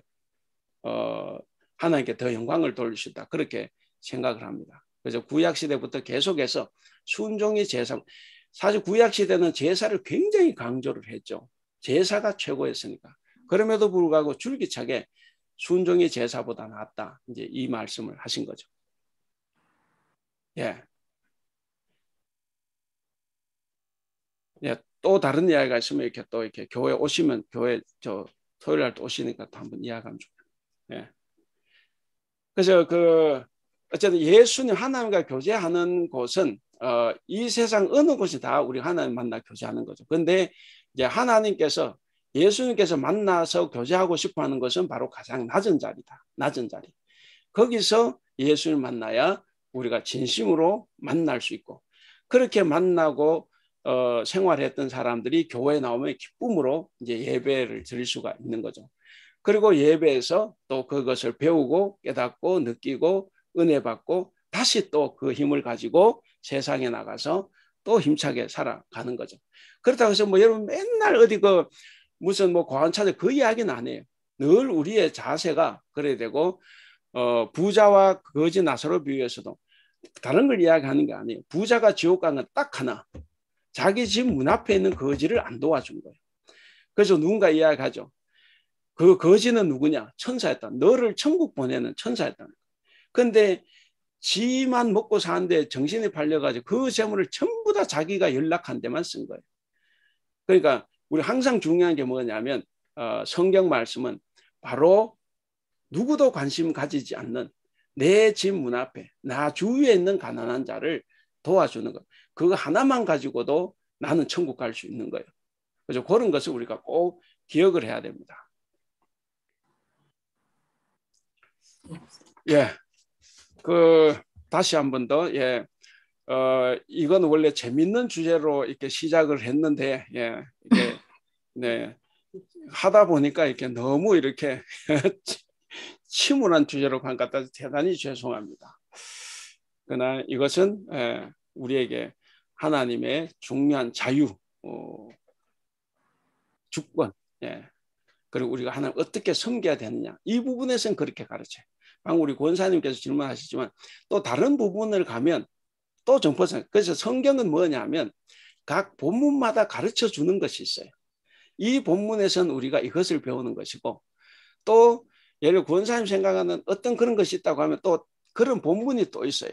그럼 우리는 뭐냐? 그럼 이 본문 다르고 저 본문 다르고 그게 아니고 성경에 다 모순적인 게 많아요. 행동으로 구원 얻는다가 있지만 믿음으로 구원 얻는다고 해요. 믿음으로 구원 얻는다는 로마서 안에 똑같이 행한 대로 보응받는다가 동시에 나와요. 그래서 성경 항상 모순되는 구절이 차고 넘쳐요. 그런데 그래서 우리가 성경의 뜻이 뭐냐 이게 중요한 거예요. 그걸 알면 아무런 어려움이 없어요. 그래서 여기서는 이제 이렇고 또 다른 본문에 가면 또 좀 다른 방향에서 가르쳐요. 그래서 우리가 두 개를 이렇게 해보면 하나님을 섬길 때 이렇게 섬겨야 되겠구나 이제 알 수가 있어요. 근데 우리가 이제 모든 걸 볼 때마다 어떤 성경 본문을 읽어도 항상 같은 생각을 하는 게 우리예요. 그러니까 이런 본문 읽을 때 조금 그러면 제가 토요일 날 성경 공부할 때도 그랬는데 사람들은 성경 문자적으로 믿어야 된다고 해요. 여러분 다 그렇게 생각하죠. 성경은 문자대로. 성경도 믿어야 된다 이렇게 생각합니다. 그런데 성경을 알면 어떤 부분에 가서는 그거 아니라 그래. 그건 해석을 해야 된다 그래. 그렇잖아요. 그래서 이런 사람들한테 더더욱 이게 이제 더 강력하게 주어져야 돼. 왜 그러냐? 다들 성경대로 믿어야 된다. 성경 글자대로 믿어야 된다. 문자대로 믿어야 된다. 그래서 성경은 다 사실이다. 막 이렇게 이야기했다가 이제 자신들이 조금 지키기 어려운 문제가 나오면 뭔가 자꾸 해석을 해서 자꾸 돌아가려고 그래. 뭐 11조 본문 같은 것도 마찬가지지만 토요일은 11조 본문 가지고 이야기하는데 그거 그렇게 하면 안 돼요. 우리가 성경을 다 알고 나면 우리가 자유로울 수 있는데 성경이 뭔지도 모르고 문자대로 믿어야 된다고 하니까 오히려 그게 나한테 족쇄가 됩니다. 그래서 다음에 누구한테 얘기할 때 야, 너 지난번에는 문자대로 믿으라고 했잖아. 근데 왜 지금 이것도 아니라고 그래? 하면 대답할 게 없어요. 왜 그러냐? 우리가 성경을 잘 배우지 않았기 때문에. 그래서 잘 배우고 나면 다 연결이 되고 우리가 그때마다 취하는 게 있어요. 방금 우리 권사님이 그 김권장 그 이야기를 잘해서 이제 구약 시대, 이 시대 이 사람들에게 썼던 거예요. 그러니까 우리는 그대로 보기보다는 이걸 통해서 아, 하나님이 이런 분이구나. 하나님 참 자유로우시 우리가 자유를 제한하면 안 되겠구나. 이걸 우리가 느껴야 되는 거예요. 아, 그래서 하나님 섬길 때는 내가 욕심 부리지 않고 나아가 하나님을 이용하려고 하는 것이 아니라 내가 낮은 자세로 겸손한 자세로 하나님을 섬기고 찾고 예배해야 되는구나. 이걸 우리가 느끼는 거예요. 그걸 느끼는 것이 중요하다. 그렇게 생각합니다. 예. 예, 또 뭐 없어요? 없습니다. 예, 그럼 이제 반주미 권사 없으니까 나가시면 되고. 예, 감사합니다. 시간도 많이 갖고. 항상 이게 공부를 하실 때, 저는, 설교할 때 그래요. 본문을 읽으면 이 본문에 준해서 이야기를 하고, 여러분들 그걸 잘 이제 이해를 하셔야 됩니다. 하고, 또, 좀 목사님 다른 본문도 이런 본문이 있다 이야기하시고 그럼 또 그 본문을 가지고 이야기를 할 거예요. 해보면 다 똑같은 이야기입니다. 다 일맥상통. 성경은 진리가 완전하다 그러죠. 진리가 완전하다. 서로 다른 이야기지만 완전한 책이에요. 뭐 우리에게 혼란을 주는 책이 아니라고. 비록 언어는 모순되는 구절이 많지만 절대로 그렇지 않아요. 그래서 성경은 진리에 있어서 정확무오한 유일의 법칙입니다. 그래서 우리가 이제 그런 것을 알면 우리가 성경 공부하는데도 큰 어려움이 없습니다. 예, 그러면 예, 오늘 반주미 권사님 예, 동의가 들어왔고 예, 제청만 하면 마치죠. 죄송합니다. 예, 그럼 마치겠습니다. 예, 우리 기도하고 마치겠습니다. 예. 사랑이 많으신 우리 하나님 아버지 은혜를 감사합니다. 오늘 말씀을 통해서 하나님께서는 스스로 영광을 취하시는 분이고 또 이 세상 어느 누구도 침해할 수 없는 주권을 가지고 계신 분이며 또 자유를 가지고 계신 분입니다. 하나님, 우리가 그런 하나님을 섬길 때 우리도 삼가 조심할 수 있도록 도와주시고 우리가 하나님을 이스라엘 사람들처럼 블레셋 사람들처럼 이용하려고 들지 않게 하여 주시옵소서. 거룩하시고 높으시고 존귀하신 하나님을 우리가 이용하는 것이 아니라 하나님, 우리가 주님을 찾고 경배하는 하나님을 우리가 바르게 섬길 수 있도록 도와주시옵소서. 오늘 이 시간 함께하여 주신 것을 감사하며 우리 주님 예수님의 이름으로 기도하옵나이다. 아멘. 아멘. 감사합니다. 수고하셨습니다. 감사합니다. 네.